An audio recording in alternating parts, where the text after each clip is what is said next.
Bonjour et bienvenue dans les tutos DIY les parquets du monde. Les parquets du monde.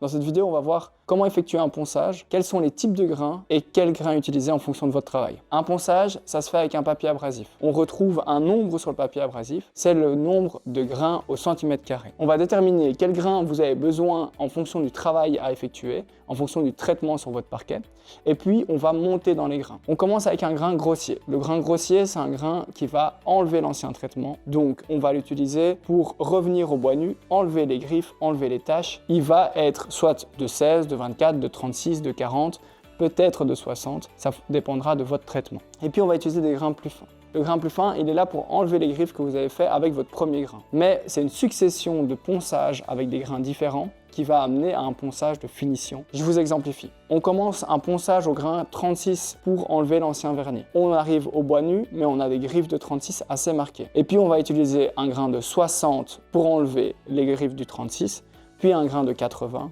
un grain de 100 et de 120. Il est idéal de ne pas sauter trop de grains pour laisser un minimum de griffes. Le type de machine a aussi son importance. Il y a des machines qui sont plus lourdes que d'autres, qui tournent plus rapidement que d'autres. Donc il faut adapter et le grain et la machine en fonction de ce que vous avez à poncer. En général, on va utiliser des grains très gros, comme du 16, du 24 ou du 36, pour des traitements très résistants. On va utiliser des grains moyens comme 40, 60, 80 pour des traitements qui partent assez facilement. Et ensuite, on va avoir le grain fin. Souvent, ce sera du 80, 100, 120. On peut monter plus dans le cas de menuiserie, mais en général, dans le parquet, on s'arrête au 100 ou au 120. L'idée ici, c'est vraiment d'avoir un fini où on ne voit plus les griffes. Voilà, maintenant que vous avez ces quelques notions théoriques, la question c'est quel grain pour votre travail? La première question à se poser, c'est est-ce que mon parquet est bien plat? Est-ce que mon sol est bien plat? En fonction de ça, on va peut-être utiliser un grain plus gros, comme du 36, pour récupérer le niveau. La deuxième question à se poser, c'est qu'est-ce qu'il y a comme traitement sur mon parquet? En fonction du traitement, et c'est un des points les plus importants, on va déterminer quel grain utiliser. Par exemple, peinture au plomb,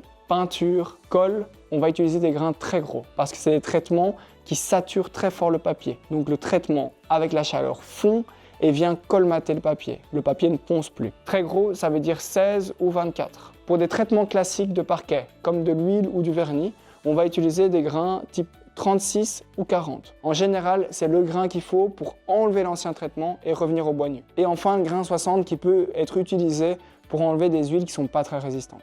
À savoir que nous, on conseille quand même toujours de revenir au grain 40 pour être sûr d'enlever tout l'ancien traitement et que ça pose plus de problème au traitement d'après. Alors dans quel cas on veut revenir au bois nu?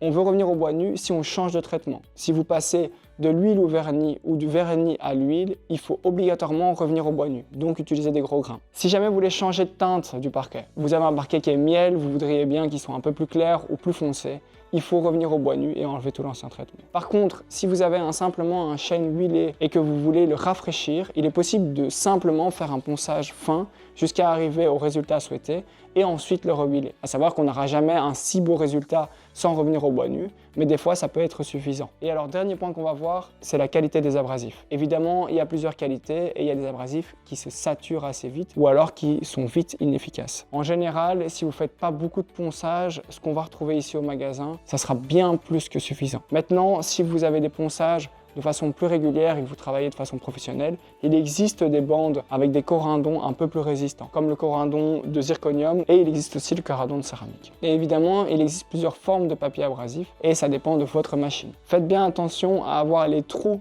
qui correspondent à votre système d'aspiration et prenez la taille adaptée. Voilà, j'espère que cette vidéo sur les papiers abrasifs et comment les utiliser vous a éclairé. N'hésitez pas à passer au magasin, on verra exactement qu'est-ce qu'il vous faut pour votre ponçage.